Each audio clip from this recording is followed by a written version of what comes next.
Here. Okay, good afternoon and welcome to another episode of College and Career Pathways, where every Monday, Wednesday, and Friday at 2 p.m. we provide you with information on colleges and universities, financial aid resources, technical schools, training programs, skilled trade professions, employment opportunities, career readiness, skills, and career exploration, all designed to help you make the best career decisions possible. I'm Tony Curitin, your host, and today we will be speaking with Matt O'Rourke from the Sheet Metal Workers Apprenticeship Program. I get it right, Matt? Good deal. You did. That was perfect. Welcome. We're so glad to have you. Thanks a lot, Tony. Thanks for having me. And like she said, my name is Matt O'Rourke. I'm the training director at the Apprenticeship School. We have 2 full-time instructors, myself, and about 14 part-time instructors here at our school. And we have apprenticeship programs, 2 apprenticeship programs that deal specifically with sheet metal work. And one of my challenges always in recruiting is telling people what sheet metal workers do, because everybody knows what a carpenter does, everybody knows what an electrician does, but sheet metal workers, you don't, it's not something that you see on your house. You do, but you don't realize it. So if you're thinking of your house, we would be your heating and cooling guys. We can set furnaces and install the ductwork that's attached to those furnaces, and that the ductwork is made of sheet metal, and that's where sheet metal work comes in. Also, all the siding, any kind of soffits and trim work are made of metal on your house, or have been made of metal traditionally. And there could be a standing seam metal roof. And then as you get into commercial buildings, everything that we do is kind of based on that, but it's just so much more intricate, so much more detailed. There's a lot of work to it. We are on all major job sites, just like carpenters, electricians, plumbers, pipe fitters, operators, and iron workers. We do, like I said, HVAC. So we build all of our own ductwork. We fabricate it in shops. And so we take flat sheets of metal and build whatever we install. We go out to the job, and then that stuff is then shipped out to job sites, and people install that ductwork or the architectural sheet metal, whichever it is. We develop our own prints. Engineers usually give us some sort of a drawing as to how an HVAC system is supposed to work and where the air is supposed to go and all that. And we develop all of our own blueprints so that we can make all of that ductwork and install it in the proper places. HVAC systems, some of them are really simple. If you go to a grocery store or a Home Depot, you will look up and you'll see coming out of the roof just a little bit of ductwork, and air blows out of that ductwork a little, and so it's not very intricate. But when you get into buildings where there's drop ceilings, especially where there's drop ceilings, or even now you see it in a lot of the industrial looking is really kind of in. So there's a lot of exposed ductwork in places that's painted. You may not notice it, but it's all there, and it feeds every single room your hot air in the winter and your cold air in the summer. And then as you get into kitchens, we equipment in kitchens, steel countertops, all of the exhaust hoods over the grills that capture the grease, all the smoke from the grease. All that's sheet metal work, and all the ductwork that carries it out of the building is all made of sheet metal work. So every kitchen or commercial kitchen in Detroit, there's sheet metal workers working there. Every hotel, every bar, every restaurant, stadiums, bigger office buildings, and hospitals that have big kitchens, we're in that. And the hospital work is probably the most intricate work.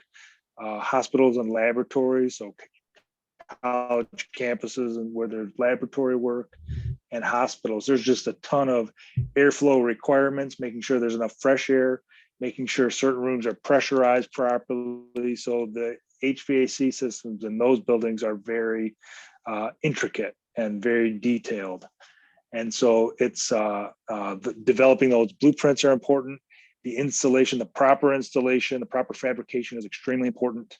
And then once everything's installed, We have members that go through and test, adjust, and balance all the systems to make sure they're working properly, make sure that all the air is going to the right places. After all that's done, for the life of the systems, we have HVAC service techs that service them. Now, that's all a huge job dealing with one specific part, HVAC, but very few people do all of those things. Very rarely do you find somebody that can do all of them. You kind of sort of specialize. Some people kind of gravitate more towards the shop work because they like going to the same place every day. They may not love climbing ladders all the time and going to a different job site all the time.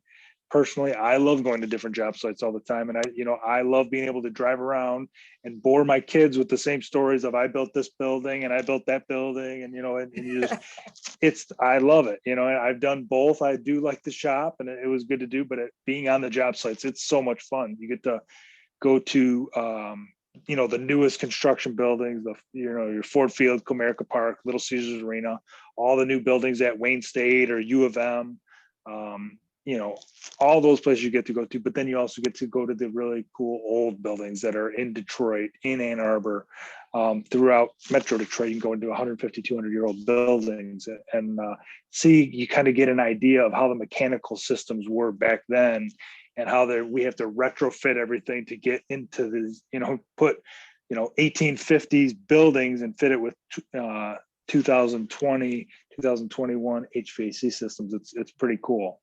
Not always, it can be very frustrating, but it's very cool when you sit back and look at it. So we have all that. There's different skill sets involved in all those, and different, just a different atmosphere. I'm really good with numbers. I'm kind of good with people. So I got into the testing, adjusting, and balancing. I dealt with engineers. I dealt with facility management. I dealt with general contractors all the time and did my own scheduling and ran my own kind of work. So I just gravitated towards that. And during the 5-year apprenticeship, we work with you to make sure that you're getting the proper education, make sure you're getting an idea of what our trade has to offer and where you fit best in that. And so you'll have a lot of opportunity whenever you come into school to talk about how you're doing at work and what you're learning. And we obviously teach you all the basics. 10% of the 5-year apprenticeships here in school and 90% of it's on the job. So you get, it's the best way to be educated. You learn about the basics here at the school and then you practice it out on the job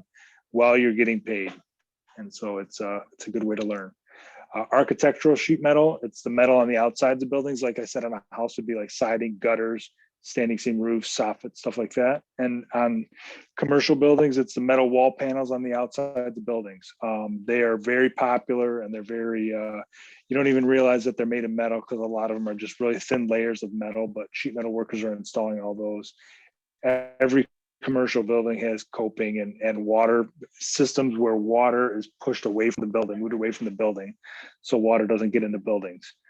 So we actually have a whole separate apprenticeship for that, but all sheet metal workers can do that stuff too.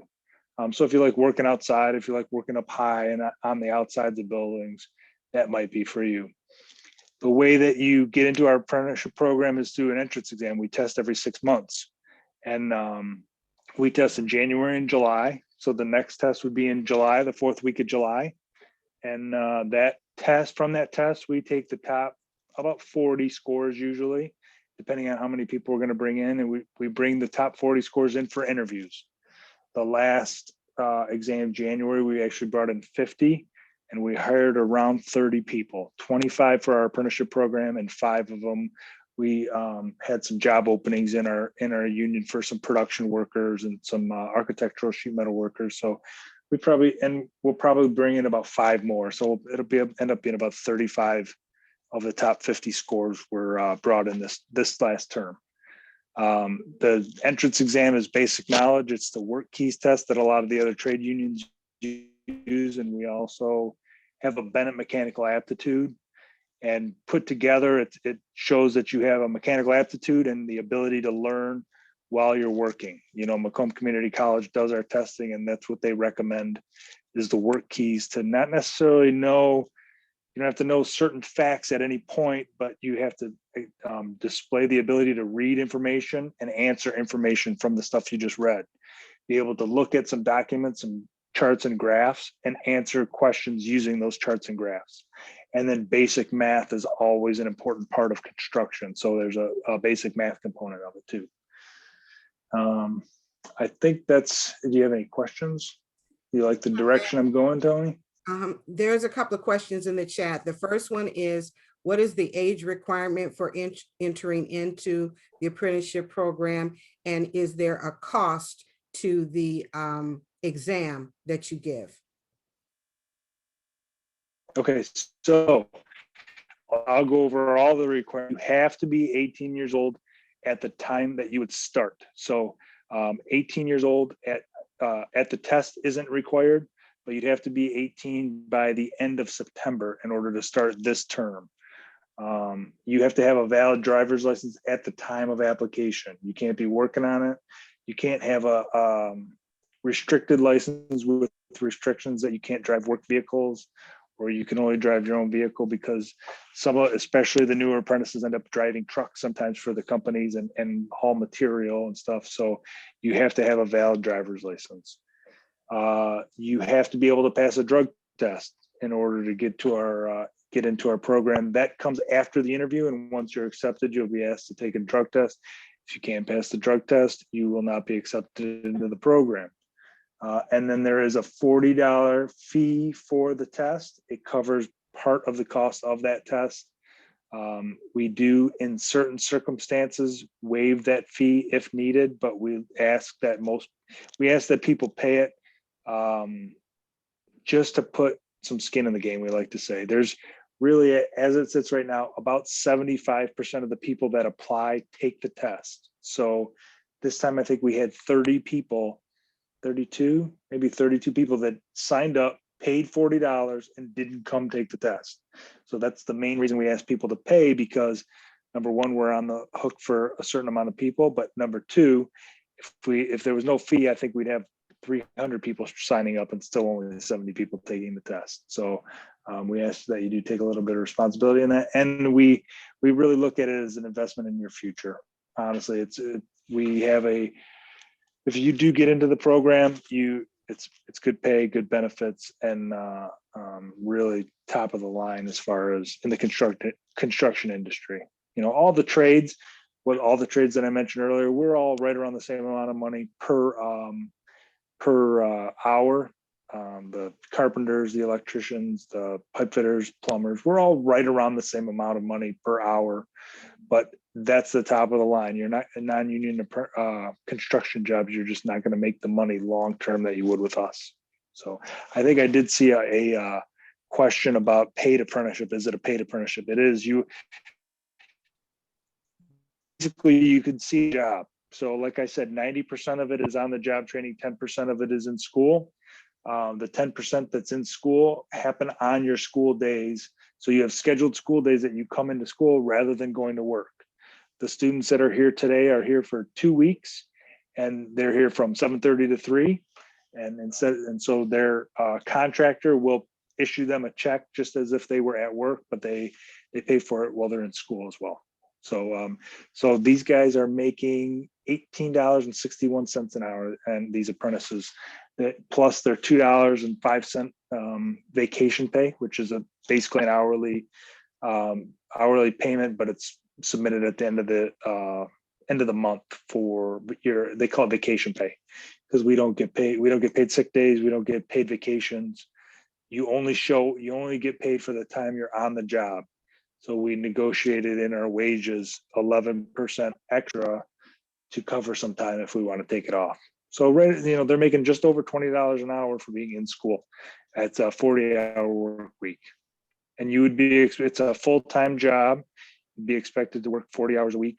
Some contractors work overtime. You know, a lot of contractors work overtime. It's never mandatory, but it's usually suggested if they're working and they ask you to work, you probably want to say yes, because they're asking because they need you to show up. So sometimes if there's a project that's behind schedule, or if it's such a short, if it's a short time frame that the job needs to get done, we do a lot of work in the auto plants where there's shutdown work. So there's tight schedules there where they'll offer a lot of overtime. I did see a question about retirement. We have a pension. Actually, our pension's doing very well. We had 10, 12 years ago, it was very rough times, and we were nervous about our pension, and the membership really invested a lot of money into it so that the pension's doing very well now. We have a 401k, an annuity slash 401k. The annuity contractors pay into the annuity $2 an hour, and that's basically an annuity is a 401k that contractors put in. You also can put up to $9 an hour in off of your check, and that would be considered a 401k. So it's really kind of a double dose of retirement planning for you. The pension is a defined benefit. You know exactly how much you're going to get when you retire. The 401k is your defined contribution that you know how much you're putting in, but depending on the market is how much you're going to get out of it. So, but it's a very good retirement plan. Matt, I have a question. Once the applicant applies and is approved, how soon do they begin working the 40 hours a week? And once they go through the entire apprenticeship program of 5 years, what type of certification will they receive? Once you graduate, you receive a certificate from the Department of Labor as graduated from a registered apprenticeship program as a journeyman sheet metal worker. As far as the timeline, the test is the 4th Wednesday in July, or the 4th week of July. The class starts the last week of September. So it's 2 months between the time that you take the test and the time that you start. Wow. Okay. Good deal. And so then what is your completion rate for those applicants that do apply and are approved into the program? Do all of them like finish the apprenticeship and go into being journeymen, or, in other words, I'm saying, Yep. How well do you work with them to ensure that they do complete? Yeah, so that's the main reason why we started doing the interview process, to make sure that, some people may take the test and just think that it's a good opportunity for a career, and so I'm going to do it, and not really think about the type of work that we're doing. Mhm. It's construction work and it's hard work. You have to be able to lift heavy objects. You have to be able to climb ladders. You have to be able to work at heights, or you may not, you may be on the 13th floor of a building, but you may be next to a 13-story drop. And so those are all very safe. Safety is a huge part of commercial construction, but some people just cannot handle that type of working situation. And that, if you've ever been in a lift 40 or 50 feet in the air and outside and the wind blows a little bit, it feels like you're going to tip over. Or Wow. even if you're 15 or 20 feet in the air and you're driving that lift and you go over, like, you accidentally run over a screw or an extension cord, it feels like you ran over a body or something. It feels like it's huge because you're so high up in the air. Wow. And some people just can't get used to it, but that's why the interview process is very important for us, that we make sure that you are aware of what you're getting into, and kind of look you in the eye and say, this is what you're in for. Are you able to do this? And so we don't have a lot of turnover. And when you're in the union, we work with you pretty hard to make sure that you are, capable of doing the job. It's up to every apprentice to be responsible enough to do their work and to show up every day. Attendance is more than important. I don't even know. There's nothing that hurts a person more in our apprenticeship than their attendance. Work habits are very important too, but if you show up 15 minutes early and you stay off of your phone during the day and you listen to the people that are trying to teach you how to do your job, you will be fine.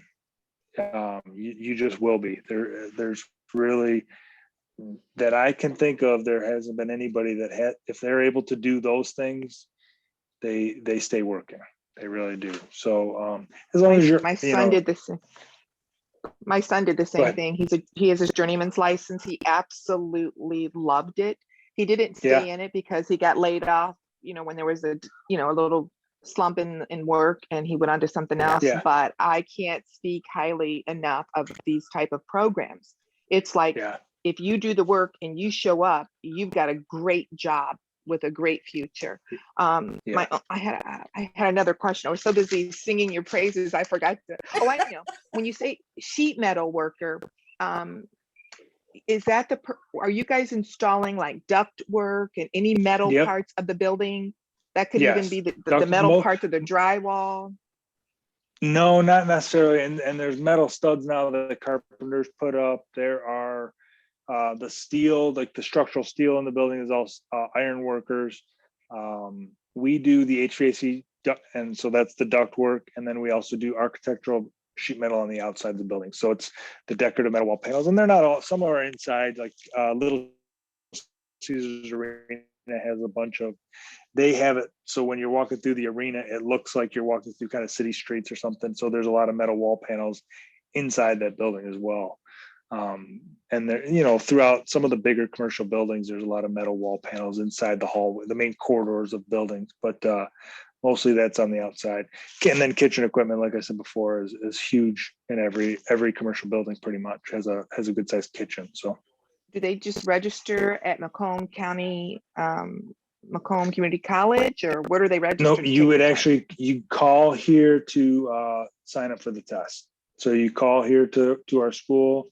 Vicki will answer the phone, and you just say, I'd like to set up an appointment to apply. You have to apply in person here. When you apply, you bring your diploma, high school diploma, or your GED. That's another requirement. I think I missed that one. You have to have a high school diploma or a GED. You bring your valid driver's license, and come here and fill out your application. It takes about 15 minutes, but you have to do it in person. And you'll make sure I have all that information, phone Oh, number, yeah, when they call- address. Sure. Yep, I can give that to you. Okay. Yeah, I can give it to, should I, if you want me to just say it, I'll send it out to That'd you. be I can give great. it to you right now if you want. You'll send Okay. it out to everyone? I'll send it out. I am Awesome, going to be thank you. sending you someone, and there aren't too many students that I would put my seal of approval on, but I'm sending you one, and I'm putting my Yeah. seal of approval on him. Awesome. Great. Do you guys have any more questions?